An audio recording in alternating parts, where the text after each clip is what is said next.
Now it is time for our lifestyle segment, and it is kindly brought to you by Lipton Tea, inspiration flowing from nature. And we're talking about child safety in the home. This morning I have with me in the studio Nana Yao Akwada from the Bureau of Public Safety. Good morning. Good morning. How are you? Thank you. Fine, thank you. Good. Okay, now considering that within the home there are various hazards, from fires to obstacles to solvents, detergents, all kinds of things, and even the doctors themselves say that there is a high percentage of accidents that come in with children that occur within a domestic setting. So what is it yourself and others are doing to ensure that child safety in the home is actually paramount? Well, let me thank you for calling on us once more to talk about safety at home for the children. It's very important to know that just a couple of months ago, I think one of the doctors in Korle Bu did make a complaint that attracted newspaper publications. That's correct. Children were now being brought in. A lot more children were being brought in with burns and poisoning and so on and so forth. So child safety at home is a matter that I think as a country moving forward we need to take serious. Mm-hmm. The Bureau of Public Safety currently has not turned to look there. We are looking at other areas, but since New Day brought it up, we think that is a subject that we should consider sometime soon. Mm-hmm. Child safety in the home is one thing that comes to people naturally, and for those people that do not avert themselves to it, they pay the price heavily. Because in the home there are a lot of hazards in the home that often we overlook. You are talking about burns, you are talking about slips and falls, yep, poisoning, and so on and so forth. Most often also, these things tend to sometimes even engulf the adults themselves. Yes. You can imagine a situation where you have misplaced a light stick, matches or a lighter, and a child playing with that. And by the time you say jack, you are trapped in fire. Yeah. You can imagine. I was watching a documentary on television the other day where a 3 to 4 year old boy had virtually gulped down caustic because it was placed in a water bottle, and this boy had drank it, and he had to go through over 8 months of intensive surgery and monitoring. Yes. Bringing a whole lot of misery on the family, and even the financial cost and so on. So home safety for children is a matter that we should consider very seriously. If I would ask you just to lead you on, in the home we are looking at the major ones that I mentioned: poisoning, burns, falls, yes, and so on. What are the steps that as families or homes with children, what are we supposed to do in order, yep, to ensure that children are safe, and by extension adults too are safe? Yes. Regarding poisoning, which you mentioned in your submission, yep, earlier submission, it's important that medications that we take are stored up high in cabinets that children cannot access them. That's right. It's important that even sometimes you do not take these medications before the children, yeah, so that they do not see, and if we play the loose, they come and take them the same way as we do. Yeah. Detergents, household detergents like softeners and those ones that we use to wash, we keep them far away from the reach of children. Yes. We do not also transfer dangerous chemicals into household items like cups, bowls, yes, and bottles, even and so water on. bottles. Yes, yeah, so that children also do not take them. It's important that we make that conscious effort of educating children that before they drink anything they must seek the permission of adults, because research also has shown that children who are most exposed to some of these incidents are between 0 and 6 years old. That's right. So it's important that when it comes to poisoning, we educate children in this manner. And then when it comes to burns, like we said, we restrict access to stoves, access to light sticks like matches and lighters. We must restrict them.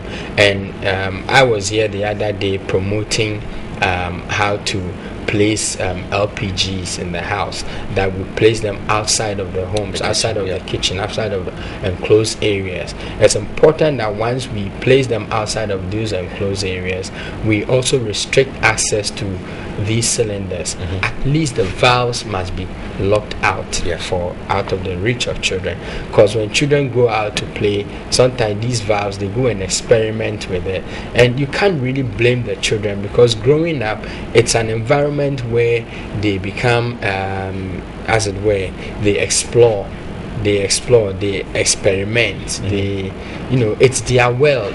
So they will really go touching and experimenting and maneuvering and manipulating items. And our responsibility is to ensure that we make the environment safe and responsibly so for these children. And we can go on and on and we'll do so in just a second. I just want to ask you something first. Are there any other agencies that you work in cooperation with, i.e. for instance, the people that deal with public education, DOVSU, for instance? I mean, do you easily have access to these people to deal with these issues of public safety? Because, for instance, we've talked about this recent incident that came into the media where this child had their hands burnt and was taken to the hospital, got lots of front page coverage and TV coverage as well. Now, that would have been a case whereby DOVSU would have been involved. Would it be a case of DOVSU informing yourselves, or even some form of public education, so that these things can be disseminated to all areas? Because obviously with one issue happening and it going on the front page, that doesn't stop it from happening everywhere else. Well, I think your question is a bit loaded. Let me try and separate them. The BPS as an organization, I mean the Bureau of Public Safety, is a non-governmental organization. As a not-for-profit agency also. We work hand in hand with all relevant bodies. It might interest you to know that just about a month or two ago, we submitted a report to the IGP. We met the IGP and discussed issues with him, issues regarding public safety. We have worked with the Ministry of Labor and Employment, or Ministry of Employment and Labor Relations. We have worked with the Ministry of Environment, Science and Technology. We keep working with our relevant institutions. And so for me, I believe that if we have gone as high up as speaking to the number one police officer in the land, DOVSU would be prepared to work with us. And if such issues come up, we have also heard in times past that they have taken the initiative to even prosecute some parents for negligence, resulting in children, putting themselves in harm's way, and we commend them. We commend them largely. The Bureau of Public Safety, in its own way, continues to do advocacy for some of these safety measures that we need on our roads, in our homes, in our schools, everywhere. We continue to pursue public safety measures to just secure life and properties. At what point would you say that parents or people who are guardians of children should consider safety? Because some people might think so long as the baby's on the back, then there's no issue to go around and make sure that everything's okay because the baby's still there. Some people would say at the age of 2 or 3 when they start walking. In your opinion, or your organization's opinion, when should the safety of the child be taken into consideration? Well, as a matter of fact, we advise that homes that are expecting babies immediately should begin to put... So newborns? Yes, newborns. Immediately should begin to put things in place. We have very sharp corners like we have on our table. Like you're saying, this table here. We have cushions for those corners. You don't place coins and small sharp objects. Those things should not be reachable by the children, because as babies, even when they can't move, when they lie down and throw their legs and feet about, they grab. If they grab something, the next place is their mouth. So if you misplace something close by, it could be an electrical gadget, it could be a phone on charge just by the baby's side. When this baby grabs it, plays with it, he engages both devices. He now has an electric cable in his hand and a phone in his hand. Whichever one he places in his mouth may cause danger to this baby. So we advise that expectant families should begin to, get tips and stuff on, keeping the home safe for babies. And we have a lot of world of information on our sites that are downloadable for parents and guardians alike. Okay. Now, what would you say is the most prevalent issue when it comes to child safety? Well, I think I mentioned that earlier. With the burns, we are looking at burns. We are looking at poisoning.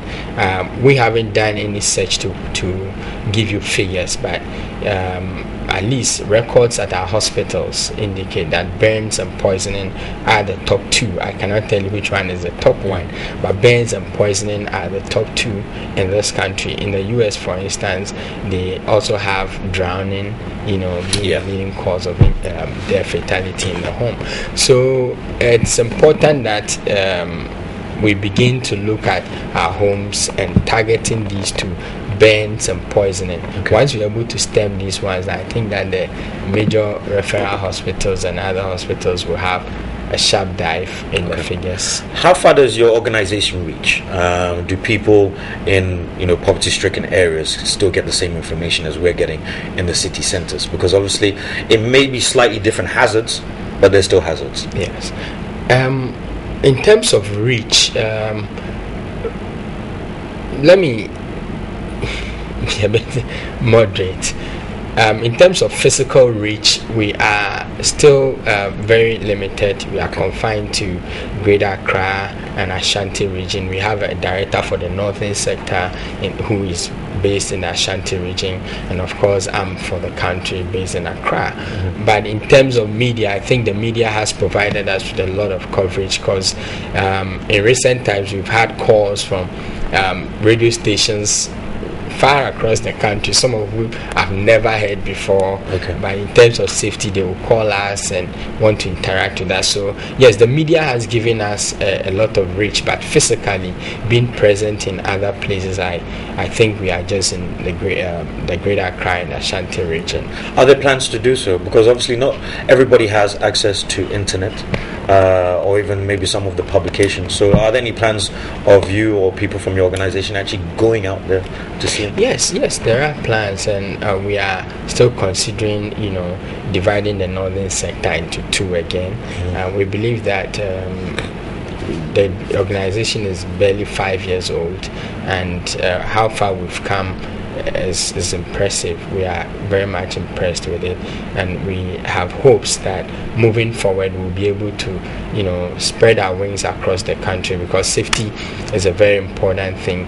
We have about 2 months ago, the then Deputy Minister for Employment inaugurated the National Safety Council, and that's going to be more on the ground, and we believe that we'll be able to work through the National Safety Council to reach the nook and cranny of Ghana and spread the safety message. Are there any plans to go to the schools and actually talk to the children themselves? Because we've dealt with one side. The parents can do everything they want in order to try and make the place as safe as possible, but the kids also need to know what to do in case mommy or daddy or whoever's taking care of them is not around. Yes, the Ashanti Regional Director, Simon Opokwa Mankwa, they have started with this school program, Safety in Schools, and it's still in the pipeline. They are looking up to getting sponsors for this program. We are looking at some of the banks, and so if you indulge me, I want to appeal to corporate agencies listening to this to come on board and support our schools initiative that we are spearheading to take safety to the schools, educate our children on safety. There's not going to be just safety at the homes, but even who to talk to when they are out there on the street, what to do when they are out there on the street, and a whole lot. Is a very comprehensive program, and so I use this program to call on the state agencies or the corporate agencies to come in and support our schools program. And they can always reach us by just Googling Ghana Safety to take you to our website, and then you can get in touch and join in this shared responsibility of keeping our children safe, and by extension, keeping the whole the next generation safe. All right. At that point, I'd like to say thank you so much for coming in. This has been Nanaya Akwada from the Bureau of Public Safety. And like you said, if you want to contribute to them, please just look for them on the internet, and you can actually give them a hand as well.